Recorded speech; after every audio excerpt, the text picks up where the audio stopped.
Bienvenidos una vez más a su emisora La Voz de Van.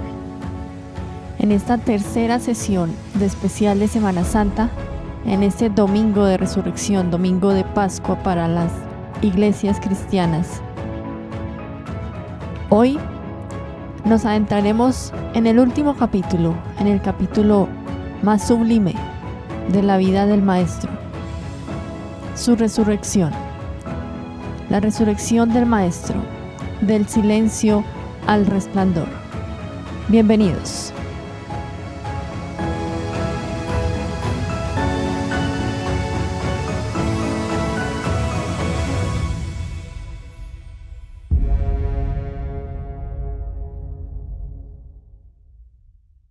Hoy vamos a hacer un pequeño resumen de todo lo que ha ocurrido en esta semana.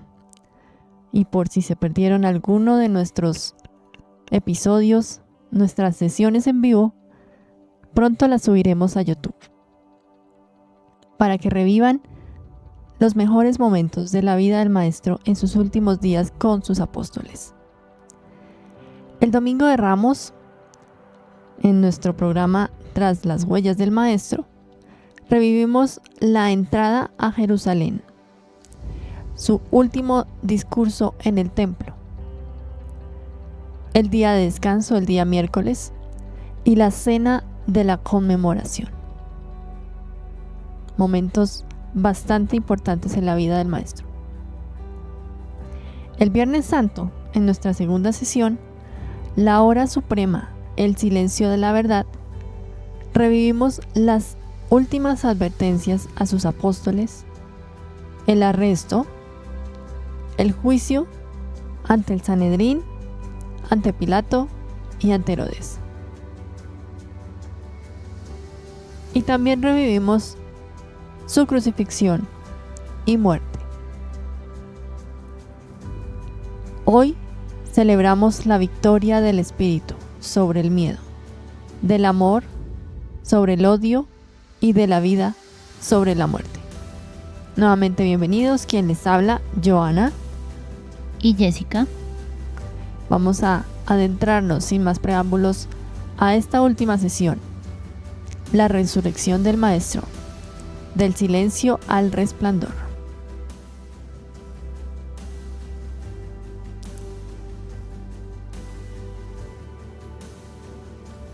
Había una pequeña sección que nos hizo falta el viernes, ya por tiempo no pudimos hacerlo, pero vamos a adentrarnos un poquito en este mensaje que nos da la quinta revelación, el libro de Urantia. Hay muchas cosas que sucedieron con este significado en la muerte en la cruz del Maestro, pero que nada tiene que ver con su misión autootorgadora. Según el libro de Urantia, no fue un pago, fue una revelación. Vamos a leer un poco sobre este mensaje del libro. En esta sesión iniciamos con el documento 188, numeral 4, el significado de la muerte en la cruz. A pesar de que Jesús no murió esta muerte en la cruz para expiar la culpa racial del hombre mortal, ni para proporcionar algún tipo de acercamiento eficaz a un Dios que en otro caso se sentiría ofendido y que no perdonaría. Aunque el Hijo del Hombre no se ofreció como sacrificio para apaciguar la ira de Dios y para abrir el camino para que el hombre pecador obtuviera la salvación. A pesar de que estas ideas de expiación y propiciación son erróneas, existen sin embargo significados en esta muerte de Jesús en la cruz que no deben ser pasados por alto. Es un hecho que Urantia se conoce entre otros planetas vecinos habitados como el mundo de la cruz. Jesús quiso vivir una vida mortal plena en la carne en Urantia. La muerte es ordinariamente parte de la vida. La muerte es el último acto del drama mortal. En vuestros esfuerzos bien intencionados para escapar a los errores supersticiosos de la falsa interpretación del significado de la muerte en la cruz, debéis evitar el grave error de no percibir el auténtico significado y la verdadera importancia de la muerte del Maestro. El hombre mortal no fue nunca propiedad de los grandes embusteros. Jesús no murió para rescatar al hombre de las garras de los gobernantes apóstatas y de los príncipes caídos de las esferas. El Padre en el cielo nunca concibió una injusticia tan burda como la de condenar un alma mortal por las malas acciones de sus antepasados. Tampoco fue la muerte del Maestro en la cruz un sacrificio consistente en pagarle a Dios una deuda que la raza humana le debía. Antes de que Jesús viviese en la tierra, tal vez podríais haber estado justificados en creer en un Dios semejante, pero no podéis pensar así desde que el Maestro vivió y murió entre vuestros semejantes mortales. Moisés enseñó la dignidad y la justicia de un Dios creador, pero Jesús representó el amor y la misericordia de un Padre celestial. Jesús vivió y murió para todo un universo, no solamente para las razas de este mundo. Aunque los mortales de los reinos tenían salvación aún antes de que Jesús viviese y muriese en Urantia, es, sin embargo, un hecho de que su auto-otorgamiento en este mundo iluminó grandemente el camino de la salvación. Su muerte mucho hizo por aclarar para siempre la certeza de la sobrevivencia mortal después de la muerte en la carne. Aunque no sea adecuado hablar de Jesús como uno que se sacrifica, un rescatador o un redentor, es totalmente correcto referirse a él como un salvador. Esto es muy importante. Él hizo para siempre más claro y seguro el camino de la salvación, la sobrevivencia. Mostró mejor y más certeramente el camino de la salvación para todos los mortales de todos los mundos del universo de Nevadón. Una vez que captéis la idea de Dios como Padre verdadero y amante, el único concepto que Jesús enseñó, para ser conscientes debéis de ahí en adelante abandonar completamente todos estos conceptos primitivos sobre Dios como monarca ofendido, gobernante rígido y todopoderoso, cuyo mayor deleite consiste en sorprender a sus súbditos en el error y en asegurarse de que sean castigados debidamente, a menos que otro ser casi igual a él mismo ofrezca sufrir por ellos, morir como súbdito y en su lugar.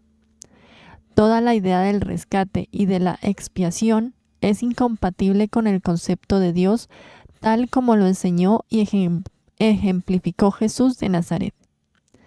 El amor infinito de Dios no es secundario a nada en la naturaleza divina. Muy interesante esta frase. El amor infinito de Dios no es secundario a nada en la naturaleza divina. Este concepto de expiación y salvación a base de sacrificios está arraigado y anclado en el egoísmo. Ojo a esto. Jesús enseñó que el servicio al prójimo es el concepto más alto de la hermandad de los creyentes espirituales. La salvación debe darse por sentado por los que creen en la paternidad de Dios. La mayor preocupación del creyente no debe ser el deseo egoísta de la salvación personal, sino más bien el impulso altruista al amor y por lo tanto al servicio al prójimo. Así como Jesús amó y sirvió a los hombres mortales. Por eso el lavatorio de pies. Esa fue la última enseñanza de Jesús a sus discípulos. Lo extraordinario de la muerte de Jesús, tal como se relaciona con el enriquecimiento de la experiencia humana y la expansión del camino de la salvación, no es el hecho de su muerte, sino más bien la manera superior y el espíritu incomparable con que se enfrentó a su muerte. Recordemos que esta fue una misión autootorgadora, su última misión, su séptima misión como ser humano. Toda esta idea del rescate de la expiación coloca la salvación en un plano de irrealidad. Tal concepto es puramente filosófico. la salvación humana es real. Está basada en dos realidades que pueden ser captadas por la fe de la criatura e incorporarse de esa manera a la experiencia humana de cada individuo.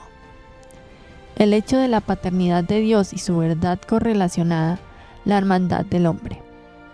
Es verdad, después de todo, que se os perdonarán sus deudas, aun como vosotros perdonáis a vuestros deudores.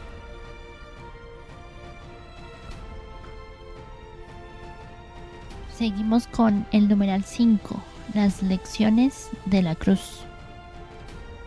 La cruz de Jesús retrata la medida plena de la devoción suprema del verdadero pastor, aun por los miembros de su rebaño que no la merecen. Coloca para siempre todas las relaciones entre Dios y el hombre sobre la base de familia. Dios es el Padre, el hombre es su Hijo. El amor de un padre por su hijo, se torna en la verdad central de las relaciones universales del Creador con la criatura, no la justicia de un rey que busca satisfacción en el sufrimiento y en el castigo de sus súbditos malvados. La cruz por siempre muestra que la actitud de Jesús hacia los pecadores no fue ni de condenar ni de condonar, sino más bien de salvación eterna y amante. Jesús es en verdad un Salvador en el sentido de que su vida y su muerte atraen a los hombres a la bondad y a la sobrevivencia recta. Jesús ama tanto a los hombres que este amor despierta la respuesta amorosa en el corazón humano. El amor es verdaderamente contagioso y eternamente creativo. La muerte de Jesús en la cruz ejemplifica un amor que es lo suficientemente fuerte y divino como para perdonar el pecado y absorber toda maldad. Jesús reveló a este mundo una calidad más alta de rectitud que la justicia, el mero concepto técnico del bien y del mal. El amor divino no solamente perdona las faltas, las absorbe y realmente las destruye. El perdón del amor trasciende enteramente el perdón de la misericordia. La misericordia pone a un lado la culpa del mal, pero el amor destruye para siempre el pecado y toda debilidad que de él resulte. Jesús trajo a Urantia un nuevo método de vivir. No enseñó a no resistir al mal, sino a encontrar a través de él la bondad que destruye al mal eficazmente. El perdón de Jesús no es condonar, es la salvación de la condenación. La salvación no le resta importancia a la falta, la enmienda. El verdadero amor no transige con el odio ni lo condena, sino lo destruye. El amor de Jesús no está nunca satisfecho con el simple perdón. El amor del Maestro implica rehabilitación, sobrevivencia eterna. Es totalmente propio hablar de salvación como redención, si con eso significáis esta rehabilitación eterna. Jesús, por el poder de su amor personal por los hombres, pudo romper la garra del pecado y del mal. De esa manera liberó al hombre para que éste pudiera elegir los mejores caminos del vivir. Jesús ilustró una liberación del pasado que en sí misma prometía el triunfo del futuro. El perdón proveyó así la salvación. La belleza del amor divino, una vez que entra plenamente en el corazón humano, destruye para siempre el encanto del pecado y el poder del mal. Los sufrimientos de Jesús no se limitaron a su crucifixión. En realidad, Jesús de Nazaret pasó más de 25 años en la cruz de la existencia mortal real e intensa. El verdadero valor de la cruz consiste en el hecho de que fue la expresión suprema y final de su amor, la revelación completa y plena de su misericordia. En millones de mundos habitados, incontables billones de criaturas evolutivas que podían haber sido tentadas a abandonar la lucha moral y la buena lucha de la fe, han visto nuevamente a Jesús en la cruz y entonces han procedido hacia adelante, inspirados por la vista de un Dios que da su vida encarnada devotamente al servicio altruista del hombre. El triunfo de la muerte en la cruz queda resumido en el espíritu de la actitud de Jesús hacia los que lo atormentaban. Convirtió la cruz en el símbolo eterno del triunfo del amor sobre el odio y de la victoria de la verdad sobre el mal al orar. Padre, perdónanos porque no saben qué están haciendo. Esa devoción de amor fue contagiosa en todo un vasto universo. Los discípulos se contagiaron de su maestro. El primer maestro de este evangelio que tuvo que poner su vida al servicio del evangelio dijo, mientras lo apedreaban a muerte, no cargues este pecado a su cuenta. La cruz hace el llamado supremo a lo mejor que hay en el hombre porque nos revela a aquel que estuvo dispuesto a ofrendar su vida al servicio de sus semejantes. El hombre no puede tener mayor amor que este, estar dispuesto a dar la vida por sus amigos. Y Jesús tenía tal amor que estaba dispuesto a dar la vida por sus enemigos, el más grande amor que se había conocido hasta ese momento en la tierra. Porque aparte de ser sus amigos y sus enemigos, eran sus hijos. Como Padre Creador, Jesús se entregó y dio su vida por sus hijos, pero para la salvación, no para la expiación de pecados. Este sublime espectáculo de la muerte de Jesús humano en la cruz del Gólgota ha sobrecogido las emociones de los mortales, tanto en Urantia como en otros mundos, y ha producido al mismo tiempo una mayor devoción de los ángeles. La cruz es el símbolo elevado del servicio sagrado, la dedicación de la propia vida al bienestar y salvación de los semejantes.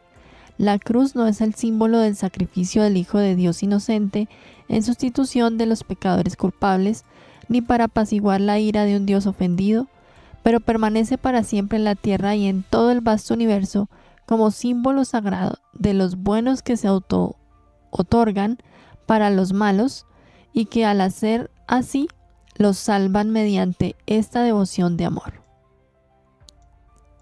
La cruz es el símbolo de la forma más alta del servicio altruista, la devoción suprema del otorgamiento pleno de una vida recta en el servicio de un ministerio incondicionado, aún en la muerte en la cruz.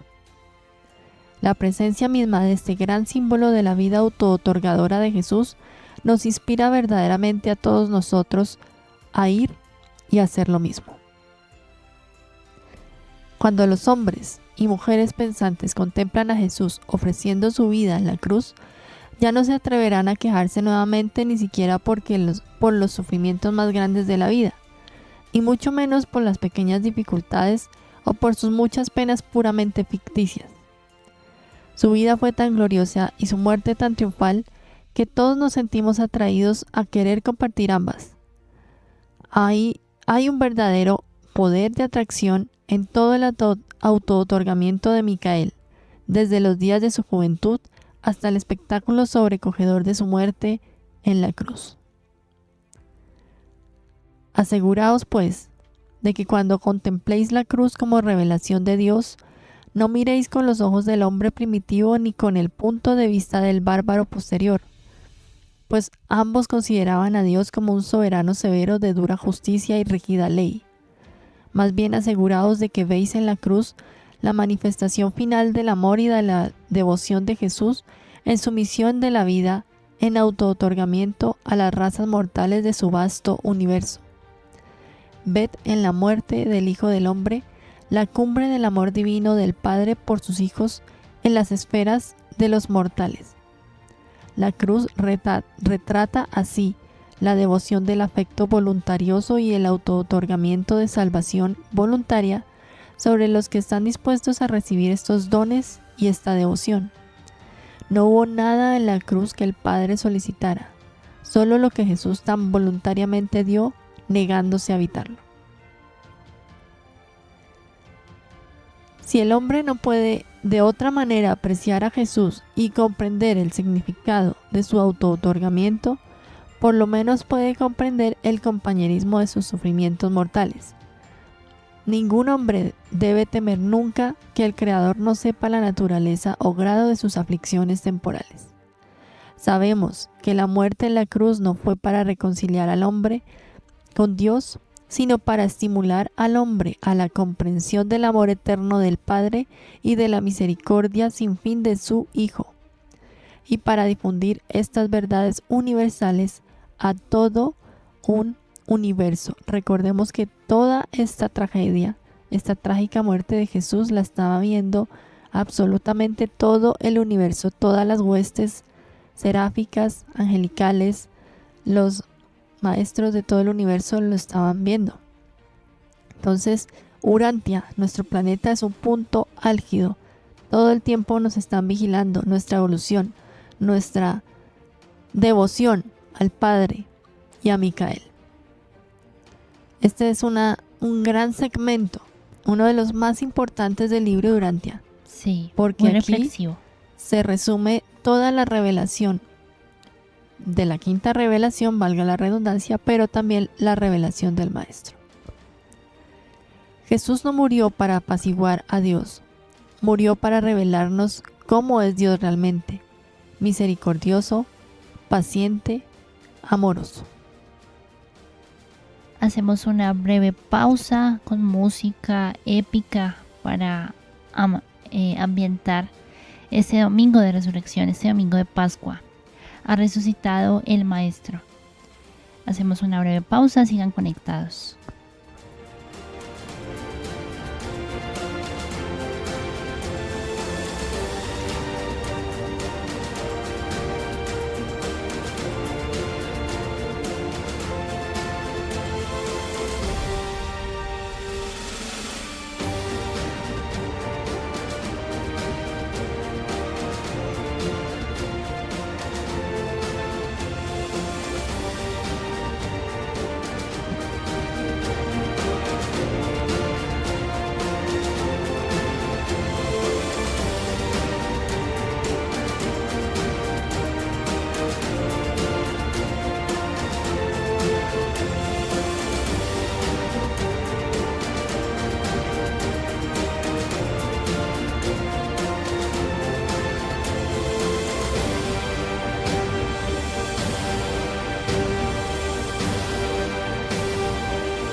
Bueno, continuamos con el tema de hoy, la resurrección. Vamos a tocar algunos puntos, los más importantes, y también les invitamos a que repasen, revisen o conozcan el documento 189, la resurrección del Maestro. Vamos a hablar de las apariciones a María Magdalena, de los apóstoles, de su actitud y de la victoria espiritual como tal del Maestro. ¿Cómo fue esa resurrección realmente? ¿Cómo fue ver la tumba vacía? ¿Qué pasó en ese momento? Lo que realmente sucedió ese 9 de abril del año 30, en la madrugada. Numeral 1 del documento 189. El tránsito morontial. A las 2:45 del domingo por la madrugada, la Comisión de Encarnación del Paraíso, formada de 7 personalidades del paraíso no identificadas, llegó al sitio, desplegándose inmediatamente alrededor del sepulcro. A las 3:10 comenzaron a emanar del nuevo sepulcro de José intensas vibraciones de actividades materiales y morontiales combinadas, y 2 minutos después de las 3 de este domingo por la mañana, 9 de abril del año 30 después de Jesús, la forma y personalidad morontial resucitada de Jesús de Nazaret salió del sepulcro. Cuando Jesús resucitado emergió de su tumba, el cuerpo de carne en el que había vivido y trabajado en la tierra por casi 36 años, aún yacía allí en el nicho del sepulcro, tal cual y envuelto en el sudario de lino, tal como lo dispusieran para su reposo José y sus asociados el viernes por la tarde. La piedra de la entrada del sepulcro tampoco fue movida para nada. El sello de Pilato permanecía intacto. Los soldados aún estaban de centinela. Los guardianes del templo habían permanecido continuamente de guardia. La guardia romana fue reemplazada a la medianoche. Ninguno de estos seres vigilantes sospechó que el objeto de su vigilia se había levantado en una nueva y más alta forma de existencia, y que el cuerpo que ellos estaban vigilando ya no era sino un indumento exterior desechado, ya sin conexión alguna con la personalidad morontial entregada y resucitada de Jesús. Recordemos que esta forma morontial es una forma a la que todos vamos a llegar a tener cuando estemos despertando en el primer mundo de estancia. Allí nos van a dar un cuerpo morontial que es entre lo material y lo espiritual. Así llama la quinta revelación a este cuerpo que ya no va a tener sistema reproductor, sistema excretor. Van a haber muchas diferencias, pero va a ser muy arraigado a la naturaleza humana. Ese es el cuerpo morontial al que Jesús llega como un ser mortal como nosotros. A ese cuerpo llega y en ese cuerpo resucita. Por lo que podemos juzgar, ninguna criatura de este universo ni personalidad de otros universos tuvo nada que ver con esta resurrección morontial de Jesús de Nazaret. El viernes, él dio su vida como un mortal del reino. El domingo por la mañana, la volvió a poseer como un ser morontial del sistema de Satania en Nolatiadec. Mucho hay sobre la resurrección de Jesús que nosotros no comprendemos, pero sí sabemos que ocurrió tal como lo hemos declarado y aproximadamente a la hora indicada. También podemos registrar que todos los fenómenos conocidos asociados con este tránsito mortal o resurrección morontial ocurrieron allí mismo, en el nuevo sepulcro de José, donde yacían los restos mortales de Jesús envueltos en las vendas fúnebres. Sabemos que ninguna criatura del universo local participó en este despertar morontial. Percibimos las 7 personalidades del paraíso que rodean la tumba, pero no los vimos hacer nada en relación con el despertar del Maestro. En el momento en que Jesús apareció junto a Gabriel encima del sepulcro, las 7 personalidades del paraíso indicaron su intención de partir inmediatamente para Huerza. Aclaremos para siempre el concepto de la resurrección de Jesús con las siguientes declaraciones. 1. Su cuerpo material o físico no fue parte de la personalidad resurgida. Es decir, aquí hay mucha confusión con que realmente su cuerpo material, su cuerpo que él usó durante toda su vida aquí en la tierra, fue resucitado igualmente. No, ese cuerpo quedó ahí, en el sepulcro. Cuando Jesús salió de la tumba, sus restos carnales permanecieron sin cambios en el sepulcro. Él emergió del sepulcro sin desplazar las piedras que cerraban la entrada y sin romper los sellos de Pilato. 2.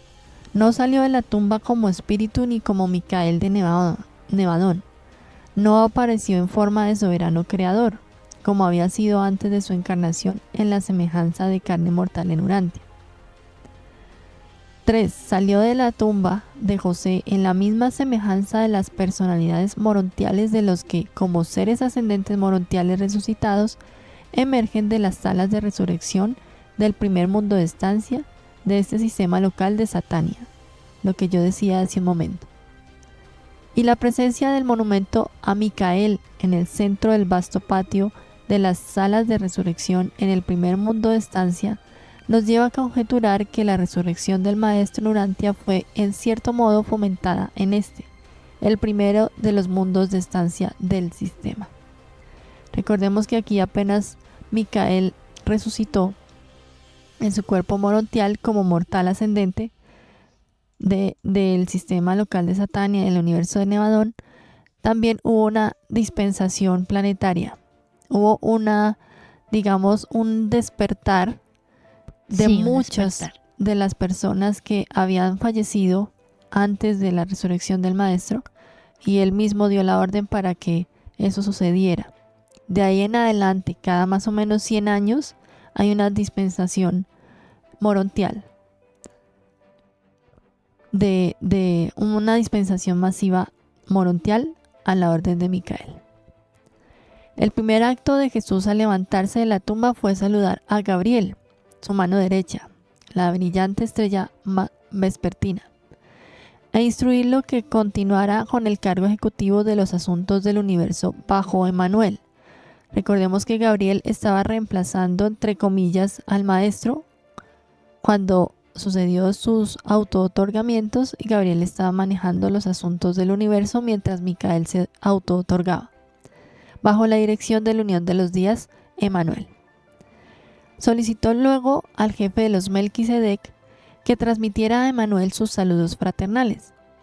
Entonces pidió él al Altísimo de Dentia la certificación de los ancianos de los días en cuanto a su tránsito morontal.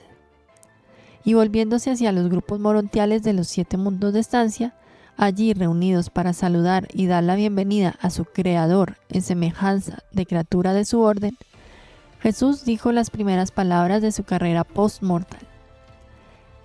Dijo el Jesús morontial: habiendo completado mi vida en la carne, deseo permanecer aquí por un corto periodo de transición para poder conocer más plenamente la vida de mis criaturas ascendentes y revelar ulteriormente la voluntad de mi Padre en el paraíso.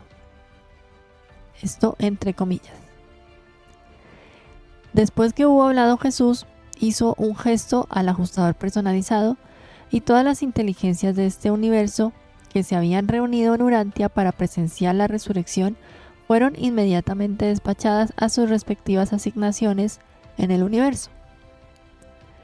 A continuación, inició los contactos Jesús con el nivel morontial, siendo presentado como criatura a los requisitos de la vida que había elegido vivir por un corto periodo en Urantia. Esta iniciación en el mundo morontial requirió más de 1 hora de tiempo terrestre y fue interrumpida 2 veces por su deseo de comunicarse con sus previas asociadas en la carne cuando éstas salieron de Jerusalén para espiar la tumba vacía y descubrir maravilladas lo que ellas consideraban prueba de su resurrección. Las mujeres, las primeras en entrar al sepulcro fueron las mujeres. Más adelante vamos a ver esto. Ya se ha completado el tránsito mortal de Jesús, la resurrección morontial del Hijo del Hombre, la experiencia transitoria del Maestro como personalidad intermedia entre lo material y lo espiritual ha comenzado. Él lo ha hecho todo mediante su poder inherente. Ninguna personalidad le ha dado ayuda alguna.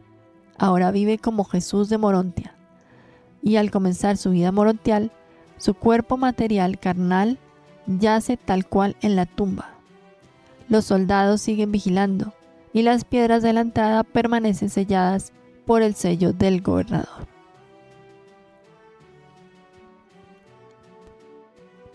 Nos adentramos en el numeral 2, el cuerpo material de Jesús. A las 3:10, mientras el Jesús resurgido fraternizaba con las personalidades morontiales reunidas de los 7 mundos de estancia de Satania, el jefe de los arcángeles, los ángeles de la resurrección, se acercó a Gabriel y pidió el cuerpo mortal de Jesús. Dijo el jefe de los arcángeles: se extiende que no participemos en la resurrección morontial de la experiencia autootorgadora de Micael, nuestro soberano, pero quisiéramos que sus restos mortales fueran entregados a nuestra custodia para su disolución inmediata. No tenemos la intención de utilizar nuestra técnica de desmaterialización. Simplemente queremos invocar el proceso del tiempo acelerado. Basta con que hayamos presenciado la vida y la muerte del soberano en Urantia. Las huestes celestiales querrían ahorrarse el recuerdo de soportar el espectáculo de la lenta putrefacción de la forma humana del creador y sostenedor de un universo. En nombre de las inteligencias celestiales de todo Nevadón, solicito un mandato que se me entregue la custodia de los restos mortales de Jesús de Nazaret y que nos dé la autoridad para proceder a su disolución inmediata. Después de conferenciar Gabriel con el decano de los Altísimos de Edentia, el arcángel portavoz de las huestes celestiales recibió el permiso para disponer de los restos físicos de Jesús de la manera que él considerara apropiada. Una vez que el jefe de los arcángeles obtuvo el permiso, llamó a muchos de sus semejantes para que le ayudaran. juntamente con numerosas huestes de representantes de todas las órdenes de las personalidades celestiales y con la ayuda de los seres intermedios de Urantia, se hizo cargo del cuerpo físico de Jesús. Este cuerpo mortal era una creación puramente material, era físico y literal, no se lo podía sacar de la tumba en la forma en que escapara del sepulcro sellado, la forma morontial de la resurrección. Con la ayuda de ciertas personalidades auxiliares morontiales, la forma morontial puede transformarse en cierto momento como en espíritu, volviéndose indiferente a la materia común, mientras que en otro momento puede ser discernible y accesible para los seres materiales, tales como los mortales del reino.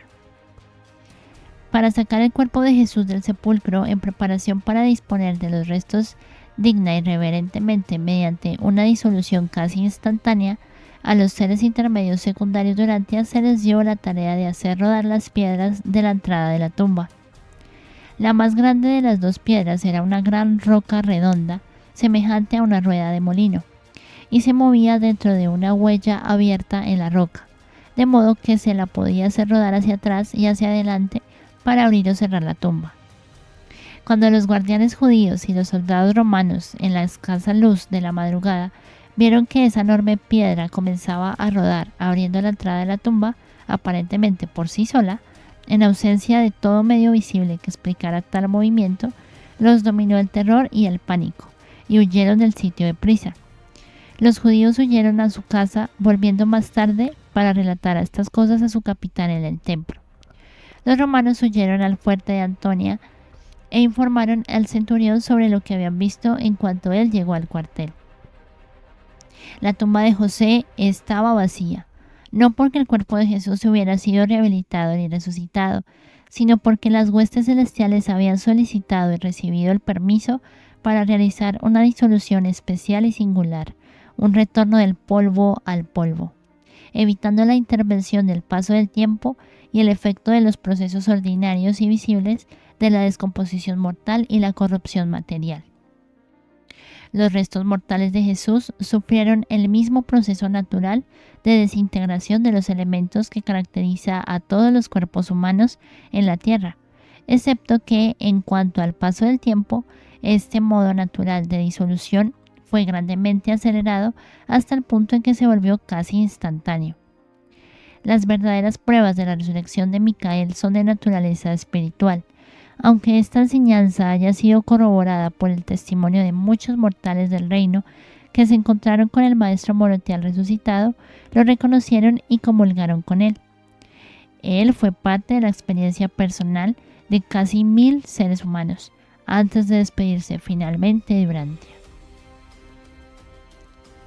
Entonces, en resumen, el cuerpo de Jesús ya no existe. Fue descompuesto de manera natural, acelerada, gracias al permiso que recibió el jefe de los arcángeles. Es muy cierto que no querían ver al cuerpo de su maestro y creador descomponiéndose naturalmente como cualquier cuerpo se descompone en la tierra. Así que fue una gran acertación esta destrucción de ese cuerpo material. Porque finalmente, si existieran las reliquias del maestro, muchas personas, generaciones adorarían más unos cuantos huesos que su verdadera vida en la carne y su esencia espiritual y su revelación como tal. Ese es el mensaje de este corto numeral. Ahora, ya viendo la escena más épica de ese momento, de ese 9 de abril, en la madrugada, fue cuando las mujeres entraron a la tumba y vieron que, en efecto, la tumba estaba vacía. Numeral 4 del documento 189, el descubrimiento de la tumba vacía. A medida que nos acercamos al momento de la resurrección de Jesús, este domingo por la madrugada, es bueno recordar que los 10 apóstoles permanecían en la casa de Elías y María Marcos, los papás de Juan Marcos, durmiendo en el aposento superior, descansando en los mismos divanes en los que se habían reclinado durante la última cena con su maestro. Este domingo por la mañana, estaban todos allí reunidos, excepto Tomás. Tomás permaneció con ellos por unos minutos cuando se reunieron inicialmente tarde por la noche del sábado, pero ver a los apóstoles y pensando a la vez en lo que le había sucedido al maestro fue demasiado para él. Contempló a sus asociados e inmediatamente abandonó el cuarto, yéndose a la casa de Simón en Betfagé, donde pensaba lamentarse de sus tribulaciones a solas. Todos los apóstoles sufrían, no tanto por la duda y la desesperación, sino más bien por el temor, la pena y la vergüenza. En la casa de Nicodemo se encontraban reunidos con David Zebedeo y José de Arimatea unos 12 o 15 de los más prominentes discípulos de Jesús en Jerusalén. En la casa de José de Arimatea había unas 15 o 20 de las principales mujeres creyentes. Estas mujeres eran las únicas que moraban en la casa de José, y como se habían quedado adentro durante las horas del sábado y las de la noche después del sábado, no sabían que había una guardia militar vigilando la tumba. Tampoco sabían que habían hecho rodar una segunda piedra frente a la tumba, y que ambas piedras habían sido selladas con el sello de Pilato. Poco antes de las 3 de la mañana de este domingo, cuando empezaron a aparecer los albores del día al este, 5 de estas mujeres salieron en dirección al sepulcro de Jesús. Habían preparado abundancia de lociones especiales para embalsamar y llevaban muchos vendajes de lino con ellas.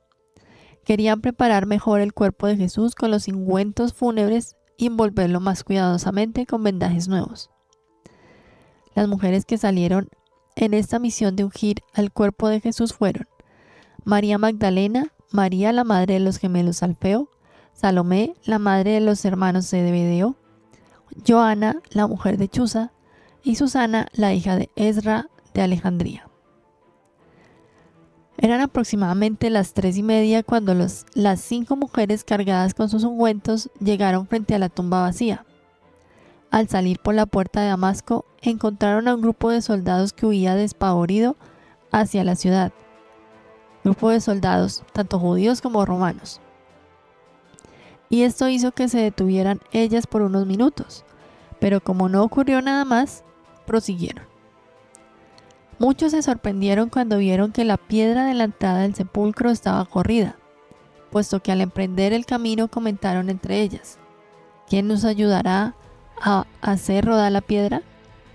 Apoyaron su carga en el suelo, intercambiando miradas de temor y gran asombro. Titubearon allí de pie, temblando de miedo. María Magdalena se aventuró a asomarse, dándole la vuelta de la piedra a la piedra más pequeña, hasta atreverse a entrar al sepulcro abierto. Ese sepulcro de José estaba situado en su jardín, en la pendiente de la colina, sobre la vertiente este del camino, y también miraba al este. A esta hora temprana, apenas si había suficiente luz del amanecer del nuevo día para que María mirara hacia el sitio en donde yacían los restos del maestro y discerniera que ya no estaban allí. En el nicho de piedra donde había yacido Jesús, María vio tan solo el paño doblado sobre el que reposara su cabeza y los vendajes que le habían envuelto intactos, dispuestos sobre la laja, tal cual lo habían estado antes de que las huestes celestiales sacaran el cuerpo. La sábana que lo cubría yacía al pie del nicho fúnebre. Después de permanecer María en la entrada del sepulcro por unos momentos, inicialmente no pudo distinguir claramente dentro del sepulcro. Vio que ya no estaba el cadáver de Jesús y que en su lugar tan solo quedaban las envolturas fúnebres, y dio un grito de alarma y angustia. Todas las mujeres estaban enormemente nerviosas. Estaban sobre ascuas desde que se toparon con los soldados despavoridos junto a la puerta de la ciudad. Y cuando María gritó de angustia, cayeron presas del terror, huyendo de gran prisa. Corrieron sin detenerse para nada todo el camino hasta la puerta de Damasco. Allí, a Joana le remordió la conciencia por haber abandonado a María. Reunió a sus compañeras y se encaminaron nuevamente al sepulcro. Se iban acercando a la tumba cuando María Magdalena, despavorida, aún más espantada porque al salir de la tumba descubrió que sus hermanas no la estaban esperando, corrió hacia ellas exclamando agitadamente: «No está, se lo han llevado», y las condujo de vuelta a la tumba, y todas ellas entraron y vieron que estaba vacía.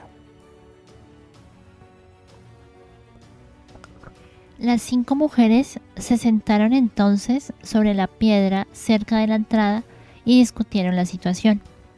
Aún no se les había ocurrido que Jesús hubiera resucitado. Habían permanecido a solas todo el día sábado y conjeturaron que el cuerpo había sido trasladado a otro lugar de reposo. Pero al reflexionar sobre tal solución de su dilema, no pudieron entender por qué los mantos fúnebres estaban tan ordenadamente dispuestos. ¿Cómo podían haber sacado el cuerpo si los vendajes mismos en los que estaba envuelto habían quedado en la misma posición y aparentemente intactos sobre el anaquel fúnebre? Mientras estas mujeres estaban allí sentadas en las horas tempranas del amanecer de este nuevo día, miraron hacia un lado y observaron a un extraño silencioso e inmóvil. Nuevamente se asustaron por un instante.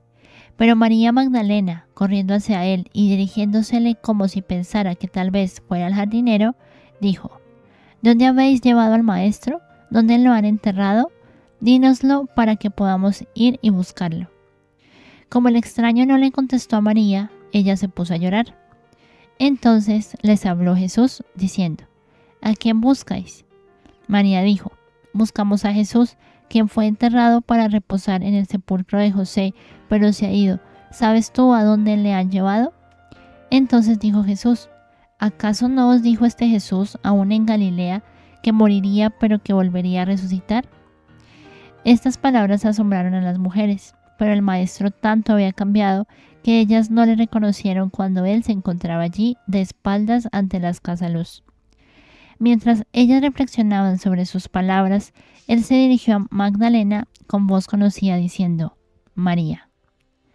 Cuando ella oyó esa palabra bien conocida de misericordia y salutación afectuosa, supo que era la voz del Maestro y se arrojó de rodillas a sus pies exclamando: «Mi Señor y mi Maestro». Y todas las demás mujeres reconocieron que era el Maestro quien estaba de pie ante ellas en forma glorificada, y rápidamente se arrodillaron ante él. Estos ojos humanos pudieron ver la forma morontial de Jesús debido al ministerio especial de los transformadores y de los seres intermedios, en asociación con algunas de las personalidades morontiales que en ese momento acompañaban a Jesús. Al intentar María abrazar sus pies, Jesús dijo: «No me toques, María, porque no soy como me conociste en la carne. En esta forma permaneceré con vosotros por una temporada antes de ascender al Padre. Pero id, todas vosotras, ahora y decid a mis apóstoles y a Pedro que yo he resucitado y que habéis hablado conmigo». Después de que estas mujeres se recobraron de la impresión y del asombro, se dieron prisa de vuelta a la ciudad y a la casa de Elías Marcos, donde relataron a los 10 apóstoles todo lo que les había ocurrido. Pero los apóstoles no estaban dispuestos a creerles. Pensaron primero que las mujeres habían visto una visión, pero cuando María Magdalena repitió las palabras que Jesús les había dicho, y cuando Pedro oyó su nombre, él salió corriendo del aposento alto, seguido de cerca por Juan, dándose gran prisa para llegar a la tumba y ver estas cosas por sí mismo.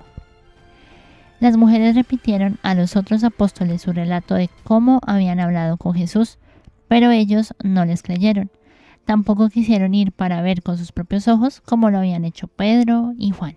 Ahora, Pedro y Juan junto a la tumba. Mientras los 2 apóstoles corrían hacia el Gólgota en dirección a la tumba de José, los pensamientos de Pedro alternaban entre terror y esperanza.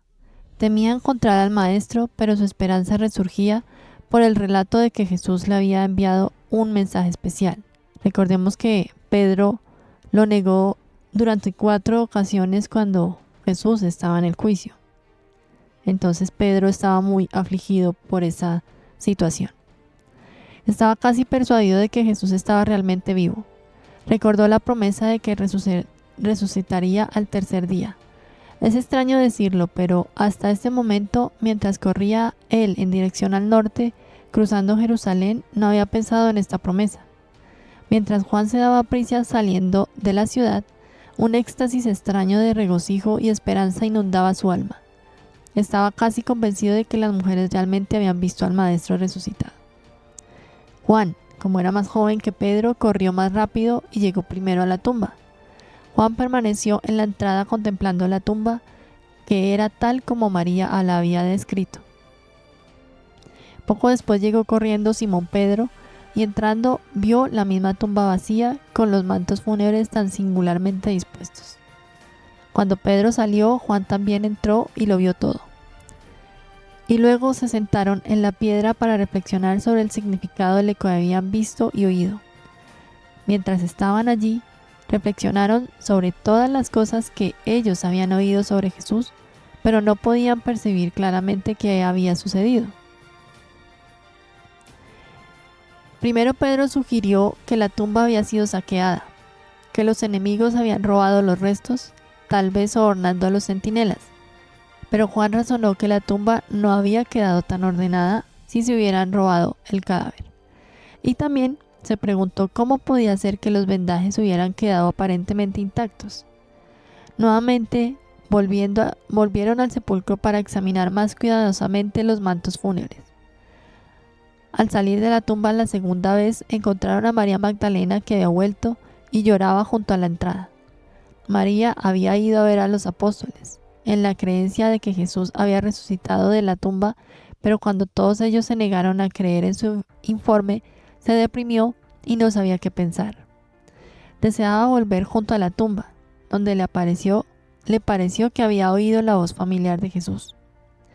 Mientras María permanecía allí después de la partida de Pedro y Juan, el Maestro se le apareció nuevamente diciendo: «No dudes, ten el valor de creer en lo que has visto y oído. Vuelve a donde mis apóstoles y nuevamente diles que yo he resucitado, que apareceré ante ellos y que finalmente caminaré delante de ellos a Galilea como lo prometí». María se dio prisa de vuelta a la casa de Marcos y dijo a los apóstoles que nuevamente había hablado con Jesús, pero ellos no quisieron creerle. Pero cuando volvieron Pedro y Juan, los demás ya no se mofaron de María, sino que se llenaron de temor y aprehensión. Jesús vivió, murió y volvió. No como espectro, sino como confirmación. La vida es eterna. El amor es real. El espíritu no puede ser contenido por una tumba. Llegamos al final de este especial de Semana Santa 2025, nuestra sesión 3, la resurrección del Maestro, del silencio al resplandor. Muchísimas gracias por acompañarnos. Seguimos conectados, seguimos 24/7 transmitiendo. Van a haber muchas sorpresas en este nuevo año que comenzamos como La Voz de Van, nuestro segundo año como La Voz de Van. Así que muchísimas gracias. Este es un gran acontecimiento que queríamos desde hace mucho tiempo compartirlo y esperamos que les haya gustado igual que a nosotras. La historia no termina en la cruz, sino en la esperanza. La resurrección no es solo de Jesús, es la nuestra. Cada vez que elegimos la bondad, la verdad y la belleza. Gracias por acompañarnos en este viaje. Esta es La Voz de Van, la voz que resiste, la voz que sigue viva. Somos luz en la oscuridad. Muchas gracias a todos. Recuerden seguirnos en redes sociales, @lavozdeván, en Instagram, en Facebook igualmente estamos. Pronto subiremos todas estas transmisiones al canal de YouTube para que puedan revivir los mejores momentos. Recuerden ir al libro de Urantia para leer más detalles de todo lo que hemos leído. Hay cosas que nos hemos saltado por tiempo, pero a cada uno puede ir a investigar en el libro directamente y recordar este hermoso espectáculo de la resurrección del Maestro, que es lo que más nos ha marcado a cada uno como nosotros, como seres humanos y como hijos de nuestro Padre Creador, que es Micael. Entonces, muchas gracias por sus escuchas. Sí, estamos aquí 24/7 para ustedes. Muchas gracias y unas felices Pascuas les desea su emisora La Voz de Van. Gracias a todos. Sigan conectados.